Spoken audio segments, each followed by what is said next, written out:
அஸ்ஸலாமு அலைக்கும் ஃப்ரெண்ட்ஸ். லைனிங்கில் நம்ம ஹாஸ்பேட் வச்சு ஸ்டிச் பண்ணும்போது கீழே பாட்டம்லேயும் ஸ்டிச்சஸ்க்காக நம்ம 1/2 இன்ச்சு விட்டுட்டு அதுக்கப்புறம் தான் வச்சு ஸ்டார்ட் பண்ணணும். அதே மாதிரி மேலேயும் முடிக்கும் போது லாஸ்ட் பீஸ் ஸ்டிச் பண்ணும்போது மேலே ஸ்டிச்சஸ்க்காக 1/2 இன்ச்சு விட்டுட்டு தான் நம்ம வைக்கணும். இப்போ நம்ம கட் பண்ணியிருக்க பேனலில் கீழேருந்து மேலே வரைக்கும் ஹாஸ்பேட் வச்சு ஸ்டிச் பண்ணணும்.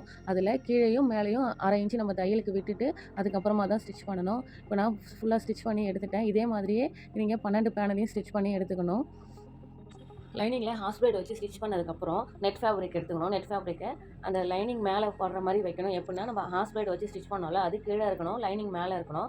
அதுக்கப்புறம் நம்ம நெட் ஃபேப்ரிக் வைக்கணும். நெட் ஃபேப்ரிக் வந்து நல்ல பக்கம் வந்து லைனிங் மேலே படுற மாதிரி இருக்கணும். அதுக்கு மேலே நம்ம சிந்தட்டிக் வைக்கணும். சிந்தட்டிக்கும் நல்ல பக்கம் கீழே இருக்கணும், ராங் சைடு தான் நமக்கு மேலே இருக்கணும். அது போல் ரெண்டுத்தையும் ஒன்றா வச்சு அதுக்கு அப்புறம் நம்ம அந்த 1/2 இன்ச் விட்டோம்ல, அந்த இடத்துல நம்ம ஒரு ஸ்டிச்சஸ் போடணும். ஸ்டிச்சஸ் போட்டுட்டு அதுக்கப்புறம் நம்ம அதை திருப்பிக்கணும்.